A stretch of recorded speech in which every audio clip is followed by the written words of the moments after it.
السلام علیکم، آپ سب کو محمد سفیہ خان کی طرف سے آج ریفیوجی ڈے 2022 کا عالمی دن منایا جا رہا ہے پوری دنیا میں۔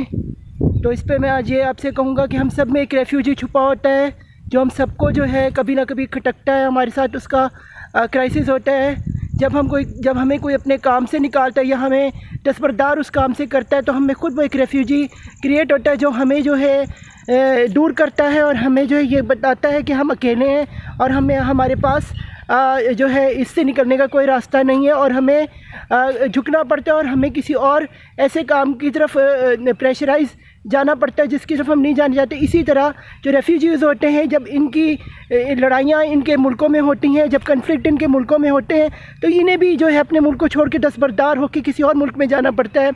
وہ دل سے نہیں جانا چاہتے لیکن پریشرائز اتنے ہو جاتے ہیں کہ انہیں جانا، ان کو فوڈ کی، کھانے پینے کی اور ہر چیز کی کرائسس، انہیں اپنے باپ ماں جو مرے ہوئے ہوتے ہیں انہیں چھوڑ کے جانا پڑتا ہے، ان کی لاشیں چھوڑ کے جانی پڑتی ہیں اور انہیں اپنے ساتھ جو ہے خود ہی اپنی جان بچا کے بھاگنی پڑتی ہے۔ اس کے بعد وہ جس ملک میں جاتے ہیں وہاں بھی ان کے ساتھ جو سلوک ہوتا ہے، جو کچھ ہوتا ہے وہ ہمارے سامنے ہی ہے۔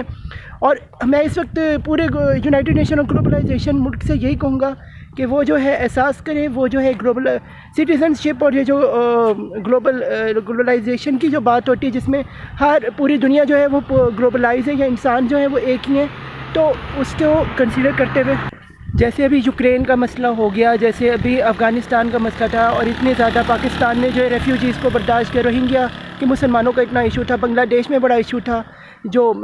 انڈیا میں جو ہے ریفیوجیز کا ایشو تھا۔ تو اسی طرح ریفیوجیز کا بڑے مسائل ہیں جن کو یونائٹڈ نیشنز اور یہ جو دوسری ایجنسیز ہیں مل کے ہی حل کر سکتی ہیں۔ ملک وغیرہ تو آپ کو پتہ ہے کہ اب اتنے کمزور ہو گئے ہیں کہ ان سے زیادہ ان کی ایجنسیز جو ہیں ان پہ حاوی ہو گئی ہیں۔ فریڈم آف سپیچ کی ہمیں عزت کرنی چاہیے اور یہی میں کہوں گا کہ اگر ہم نے ریفیوجیز کا خیال رکھنا ہے تو ہمیں اپنی سوچ سے رکھنا پڑے گا، اپنی عقل سے رکھنا پڑے گا اور اپنے پالیسیز کا جو ہے وہ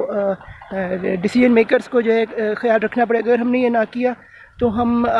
خود بھی ریفیوجیز کا کہیں شکار اور ہمیں ایک گلوبل جو ہے فنڈنگ کریٹ کرنی پڑے گی تاکہ ہم ریفیوجیز کا جو ہے وہ خیال رکھ سکیں۔ تو یہی میرا میسیج تھا۔ پاکستان سے اللہ ہم سب پہ رحم کرے، آمین ثم آمین۔ Stay blessed.